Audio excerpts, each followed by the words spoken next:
Native Americans of Reddit, what are your or your tribe's ghost stories, legends, or supernatural occurrences? Uktena. It's a legend about a horned snake in Mythology, Cherokee. Legend. Uktena is said to be very large and round like a tree trunk, with horns on his head. The only way to wound him is to shoot at a singular spot on his forehead that emits bright light. It's similar to a diamond. If you defeat Uktena, you become a miracle worker, a great warrior. Yet, once you see the light of his forehead, you run toward it instead of trying to escape.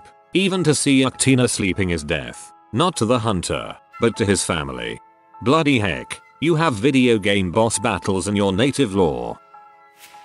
My tribe talks about a beast called, rough translation here, the Flame Walker. Spirits who take the form of a small blue flame that leads people into the swamps and bogs, where they eventually drown or otherwise vanish. Yes, they are basically will-o-wisps. Another are the water-faced hunters, again rough translation, and I am not heavily involved with my tribe these days. These creatures have a face that acts like a pool of water, reflecting the face of anyone who looks them in the eyes. They mercilessly hunt down the people who acknowledge them. The only way to avoid them is to not speak to or others interact with a stranger unless you can see their face from the corner of your eye. We also have the more traditional skinwalker type legends, as well the bushmen. My tribe is considered part of the Abenaki, but are actually a smaller sub-tribe. Basically, when it came down to it, there were not enough of the tribe to actually be considered a tribe anymore. Today we number fewer than 200, and only 8 of those are more than half-blooded. My bio father and his brother, as well as my paternal grandparents, are the last 4 full-blooded of my tribe. Dang, I'm just a mix. I barely make it to half. Also, it seems the legend you talked about is kinda similar to the SW in terms of not speaking of it. Dean from northern British Columbia here. My mom used to always tell me stories of the Ngani, or Bushmen wild men when I was young. They were people who lived in the forests and took away people who wandered too far out, specifically children. I always figured these stories were created by my people to serve 2 purposes. First, to teach young children to not wander far off, and second, to give explanations to kidnappings done by other tribes, which was a fairly common occurrence even up until the early to mid 20th century. My grandmother's brother was taken by Cree from Alberta and raised by them. They had assumed he had died until decades later when they were reunited and learned what had happened.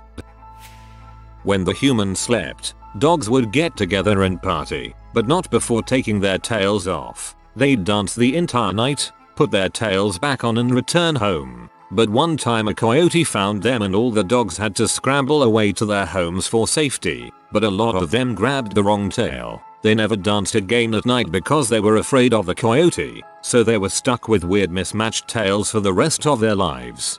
You forgot the part where this is the reason that dogs sniff each other's asses LOL to see if the other dog has their tail. I'm Cherokee, and growing up the Uktena, horned serpent, really freaked me out. The mountain my family lived on has these mysterious glowing lights that according to legend was from the Uktena trying to trick people into finding it. There is also Spearfinger, an old lady who can transform into your loved ones and eat your liver. So the first one is called Siadko, don't know the translation in English. Lived at this lake and it was his spot. We do not go there or he will kill you. Used to have nightmares about him based on what I was taught as a kid. Like how you could stand at the edge of the water and be looking in and he would come out of it and just grab you. But then the mountain blew up and filled in the lake, so don't know if he's still around or not. The second, I don't remember the name, but translated into English is dangerous being who lives in rivers and drowns people. Anthropologists think it was our way of describing dangerous log jams and whirlpools in our river. We have a spirit similar in Aboriginal culture. It's called a Mimi spirit. Basically, when you go walk about this spirit, day or night, will try and trick you into following it. It will appear, you walk to it and it's vanished. It will appear again, you again follow it for it to disappear. Repeat this multiple times and you are lost forever. I was 7 when I first actually met an elder whose son was taken by the Mimi spirit. I'll never forget her broken face when she told my class. I don't really know any actual stories well enough to tell, but I know the rules. 1. If you hear someone you know calling your name, but you also know they are not supposed to be there, don't respond. especially if they are out of sight and insisting you come to them. 2. Always play group games in counterclockwise order, otherwise you're playing with the dead. 2.5. Also don't eat in the dark. This is considered inviting the dead to eat with you. If you can extend your hand all the way out and still see it clearly, then you're fine. 3. Don't play card games past midnight. If you do, and someone knocks at the door, don't answer it. Try not to drop your cards. If you do, then don't bend down to pick them up, or you will see hooves under the table. That's bad. 4. Say thank you after meals, even if you're the one that made it. Even better if you say it in native tongue. If someone finishes their meal and says thank you, you say you're welcome, even if you didn't give it to them. Even better in native tongue. 5. Don't try to contact spirits, especially with board games. This is not a tribe custom. It's more of an unspoken common sense among the res people. 6. After someone dies, you should gather family as quickly as possible to have feasts for 10 days. The first dinner is large, then every meal after that is smaller feasts meant for portions of the family to come at different times to help. The last feast on the 10-day is the closing dinner, which is the largest, with the entire family expected to show up and help. For every meal of these 10 days, put out a plate of the deceased's favorite foods first. Contrary to Rule 4, you do not say thank you at any time during these 10 days. This is because it is believed that it takes the dead 10 days to relive their lives before they pass on. So this is your last chance to eat with them. 7. If a bird flies into your house, someone's going to die. 8. Pregnant woman should not hold any child that isn't theirs. 9. It's accepted that if you actually try to curse someone, literally going through all of the steps with the intention of harm, not an accidentally wishing them bad luck, then your family will also be cursed horribly. 10. If you play with fire, you'll wet the bed. You're Haudenosaunee, I bet. I've heard the same rules, just not as detailed, so thank you for elaborating on these.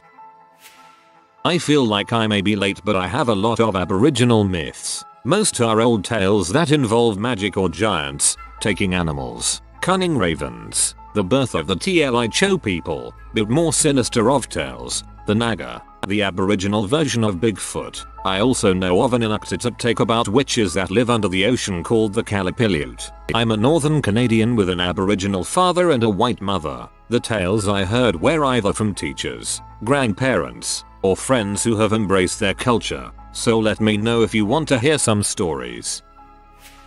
Not me, but my fiancé is 50% native. She said that when she was a kid, her mom, who lived and associated with their tribe frequently, was told to take her and her siblings to the storm shelter and to lock the doors because the owls were coming. In her tribe, it is believed that owls were possessed by unkind spirits and would come back to haunt people who had harmed them during their life. Her mom, who was just a child then, had followed her parents' orders and had taken her and her siblings to the shelter, but she hadn't locked the door. She opened the door and above her she saw a swarm of owls flying over her and the other nearby homes that also housed other people of the tribe. She said they all flew past the nearby homes and never saw the occurrence happen again, but until this day her mom gets nervous and uneasy when she sees an owl. I'm Tsmshian and we seem to have a lot of shapeshifters, which some are questionable. I think a lot of them are similar to the idea of skinwalkers, but some of the shapeshifters like Raven have been a huge part of getting the things we need like the moon and stars, although mostly through trickery. I've known some people who swear they've come into contact with shapeshifters that usually end up being like a mimic of someone they know, usually summoned with them but are often faceless. There was apparently a ghost war once. Mosquitoes were once a bloodthirsty group of people. Tell the mosquito story. Chaneque. There's a legend about a giant woman who grabs lovers with her tea and chucks them over a cliff if they frick too long or speak ill toward each other while in bed. This will do. Unzips pants. Not supernatural, but there is a red clay deposit on our traditional territory, fairly rare in our part of northern BC. Legend has it that a war band from our people fought with another war band and the blood from that battle stained the clay red. Elders consider it taboo to go near the area. The Stick Indians. They're these horrifying spirits that I was terrified of when I was younger, and still freak me out a bit to this day. I just remember being told they'd try to scare you at night, and that they'd take pregnant women and carve out their babies to raise as stick Indians. Not a fan. That's very crappy of them to do that. Here's a non-scary legend from the Osage, the story of the medicine spider. Long ago when the people were young, the chiefs of the many clans of the Osage sought out different animals to become symbols of their people, to impart wisdom and strength to them. The chief of the isolated earth, troubled because he had yet to find such an animal, went out hunting for food and to quest for his people's symbol. After he had been hunting for some time, he came across the hoofprint of a massive stag. "Ah," he said, "grandfather dear, reveal yourself to me, so that you may bring your strength to my people," and began to track the stag so that he could take it as a symbol. For many hours he tracked the stag, and gradually the tracks became fresher as he started to catch up. However, he was so focused on following the tracks of the stag that he did not lift his eyes from the ground, and did not notice that his path would lead him directly into a spider's web. The web was massive and strong, and the chief was caught just enough to impede his passage for a moment.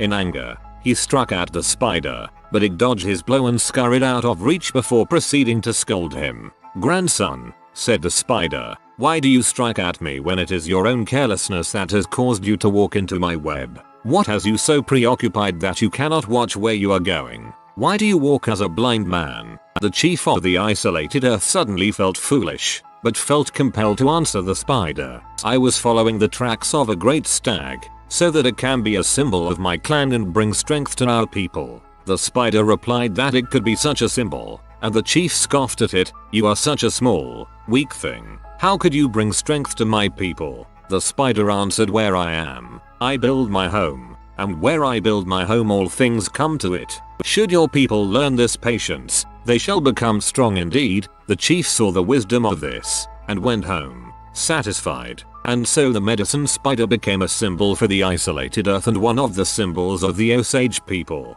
Traditionally, the medicine spider is depicted as a stylized black widow.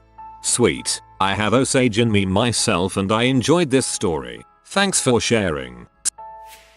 From an inland PNW reservation, we have stories of little people, stick Indians, and of course Bigfoot. Little people are garden gnome-sized people that live in the hills and caves and pretty much live their own lives. I can't remember a whole lot of their story lore. Stick Indians are spirits that take either a blue, green or red light forms. The former are considered good and if you're lost will lead you home off to a familiar trail. The latter are evil and will lead you over deadfalls or cliffs and try to hurt you. Everyone knows the Bigfoot stories. The one thing that about them that may be unique is that they communicate by beating sticks against trees and hitting rocks together. My favorite stories came from my Navajo friend about skinwalkers. So I know we have the Apache Death Cave. That's actually real though, but it's a great read for people looking for ghost stories. I was told a story by my great grandmother. A mountain spirit was angry about the way that white men had hurt the land by breaking the mountains and tainting the waters. So he came up with a plan. He pretended to be a white man and convinced people he had found a mine. Every day he would appear to be growing richer and richer. Finally, the white men grew greedy and decided to take the mine for themselves, followed the spirit into the mountain. Every day, men would try to follow the spirit into the mountains, but none ever returned. This continued every day, because the white men cared more about the copper than the mountains, lands, and water. It is still happening even today. The spirit takes their bodies somewhere they can never return to the land they abused. Greenpeace's origin story is a lot darker than I thought it would be. Walking Sam is a spirit that supposedly haunts the res and coaxes children to kill themselves. TBH kinda sounds like a ripoff of Slenderman. An externalization of a real fair. Children on the res have a much higher rate of suicide, so invent a monster to explain why. The truth is poverty, neglect, abuse, drugs, and despair. A monster you could ward away, but systemic social problems are not so easily frightened away. There's a pair of legs that always wants to race at night. If you're out on the res after nightfall you're bound to run into the bodyless legs that run the roads around the res. Apparently it will try and trip you to ensure it wins. There are a few others that go around that I'm pretty sure started as someone's grandma's grandma trying to scare kids from doing stuff. This pair of legs sounds like a dickhead. I haven't looked into this in years, but I was always told to never go into the woods at night, as that was when the spirits would roam around. Especially in winter, as that was when a giant flying cannibal head would attack. Especially people who did bad things. From the Great Lakes region in Canada, supposedly. I'll have to research it to see if it's actually true or something my mother came up with to terrify me. LOL. Wendigos are said to stalk the woods, and the Wendigo legends originated in your area, so there's a possibility that the cannibal head could possibly be a Wendigo. I'm Cherokee, and my family has always had supernatural things going on, though there are lots of cool scary stories to tell. One in particular popped up in my head when I read the question. The deer woman. My stepmom always said she was deer clan. Because of this she never ate any deer whatsoever. I never knew the reason why till after she became extremely ill, because my dad tricked her into eating deer jerky one day. She told me that anyone who ate deer in her clan usually gets a warning by getting sick, but if they continued eating deer they would die. This is because the deer woman would come for them, because they had done wrong. Then she went further down the road of making me not eat any jerky for a while by saying, every year a person in her clan is taken by the deer woman. This is at powwows, of course. When everyone goes home, you'll hear the next day that someone turned up dead, or went missing never to be found, is what she told me in between moments of dizziness. I was around 7 or 8 at the time, and her being my stepmom, I thought I was going to die because all I ate was deer jerky that day.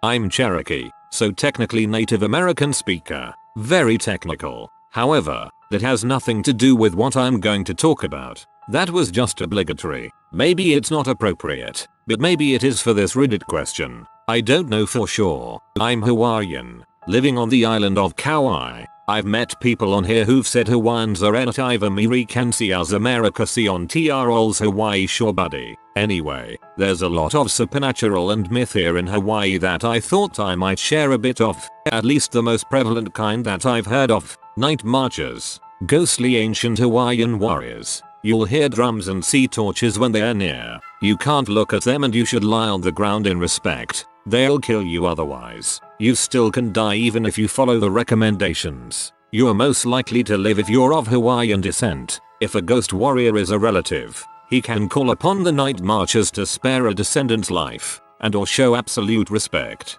Mermaid of Wailoa River. She's very much like a siren of sorts. Wailoa River is the biggest, in terms of width, on Kauai. She swims in that river and does what one would expect a siren to do. White Man of Waimea Canyon. Basically a small powder white creature that, at night, stalks people. The only story I've heard of it involved the creature jumping on a guy's back and attacking him. Some sort of night creature I forgot the name of. I think it was a sort of one-eyed beast, but I'm not sure. Mythology story of it involved a hunter who stayed out too late, so he decided to camp. He sets up a fire and sees the creature across from him. The monster just watches him from across the campfire. This particular monster doesn't like light. The hunter had to sit there and keep the flame lit until morning. When the sun began to rise, the monster left. General ghosts of people that haunt heiaus and grave sites. Heiaus are sacred ancient Hawaiian lands that people cannot tread upon. This is a real rule here. Legends ranging from bad luck, being haunted and more can happen if one treads on sacred land, especially without respect and Hawaiian descent. My uncle once parked by a river and a hotel with a courtyard that was built upon an ancient gravesite. On that courtyard was a tree. My uncle said he saw people in that tree staring back at him. Anyway, those are just stories at the top of my head. There is a ton of Hawaiian mythology and I'm glad I was able to share some of that, even if this wasn't exactly a Native American story. No, thanks for sharing. Hawaiians are pretty much considered Native American or at least Native Pacific Islander. I'm Navajo and we used to have monsters, but the monster hunter twins killed them all. Now only the witches and their Yenadlushi skinwalking remains.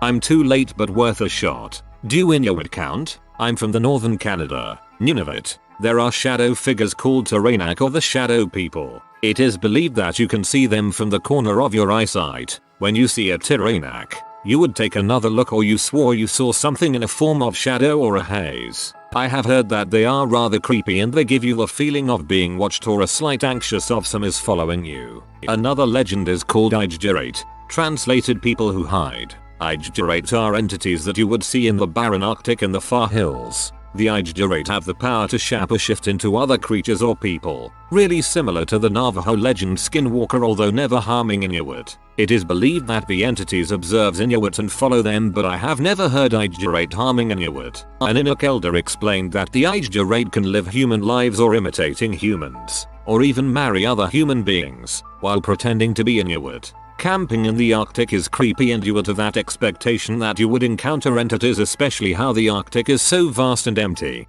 I love Inuit stories. I'm from southern Alberta, so I've heard a lot of those stories, but not northern Canadian ones. I love Inuit art as well. Mexican here. We were tribesmen too. We just built a bit of an empire. So I'll tell you the story of the chaneque. These creeps are young children with the faces of old men, and not much is known about them. They live in the deserts and jungles of Mexico, and the legend goes that if you see one and follow it, you'll lose either 3 or 7 days. My grandfather always told me that if you lose 7 days to a chaneque, they follow you home and they try their absolute best to drive you to insanity, depression, or suicide. If you lose 3 days, it means one of 2 things will happen. The first is that you'll go to war, where you will die a brutal but glorious death. The second is that you will be the victim of great tragedy, lose your life savings, break both legs, lose family, that sort of thing. If you turn your back on the chaneque, it will transform into a great and terrible jaguar and you'll be devoured. To avoid this fate, you must back away from it, avoiding eye contact at all costs, for if you make eye contact, it will steal your soul. When you can no longer see it, you must pray and pray hard. I'm not quite sure how well this monster is known throughout Mexico, or if it's even told the same, but I know that this story has been in my family for generations. My grandfather's grandfather told him. My father's grandfather told him. My grandfather told me. My father will tell my son. And I'll tell my grandson. Yes, in that order. Old traditions. I pray we never see one of these monsters. Never, though an Aztec would comment on here. Freaking awesome. Also, this story is creepy as frick. I met this, and an interesting fact that I learned recently was that out in the west, when they went on long buffalo hunts and someone died, it was necessary to bring them back to their home community. So let's just say that Grandpa Jean-Baptiste dies on the hunt. They would bury him in a shallow grave with a marker, and when the hunt was over they would dig him up, put him under all the hides so the smell of dead Grandpa Jean-Baptiste wouldn't be too bad, and they would bring them back to their homeland and give him a proper burial. It was important to them that their dead came back home and were laid to rest with the rest of the family. A lot of them were very Catholic and firmly believed that the dead must be buried on sacred ground, or else their souls would wander restlessly. Apparently, European settlers and First Nations did not follow this practice. They would bury them where they died. My mom used to say yellow butterflies were good luck. Not sure if she just made that up though, lol. That and something about owls being bad. Oh yeah, also don't listen if you hear your name from something somewhere unknown, even if it sounds like someone you know, especially when it's somewhere your name shouldn't be called from.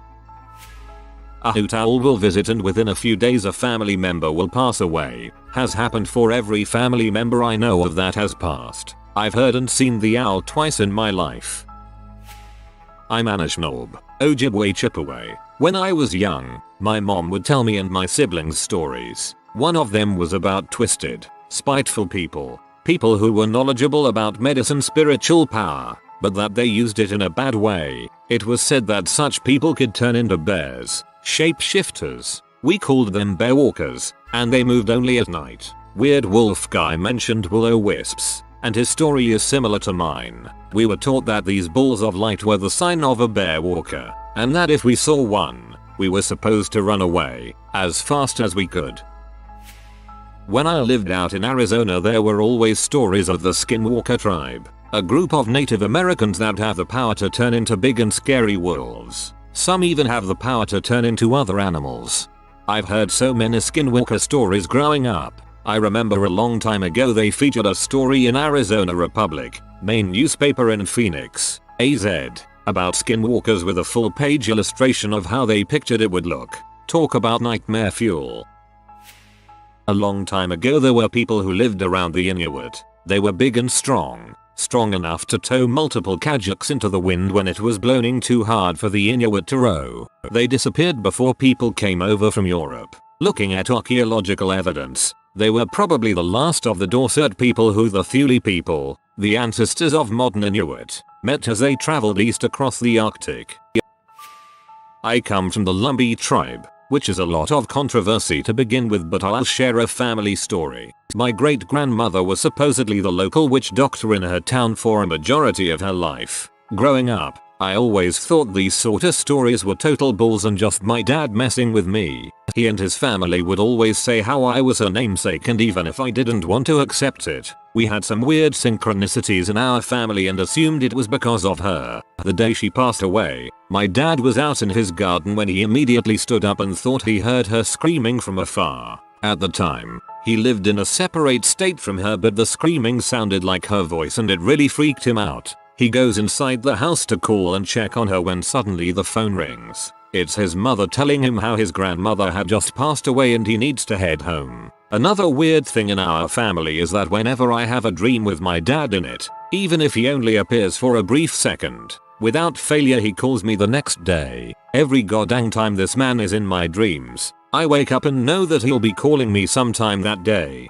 Best part? He says the same things happens when I appear in his dreams. Him and I aren't terribly close in the sense that I haven't seen him in person in 2 years and we maybe chat on the phone once a month or so. Granted, it's nothing too spooky, but I always found it really interesting that his family and I have these minor happenings and we usually just chalk it up to being lumbee ha. If you are new to the channel, you can subscribe. I publish new videos every day. Until then, check another video.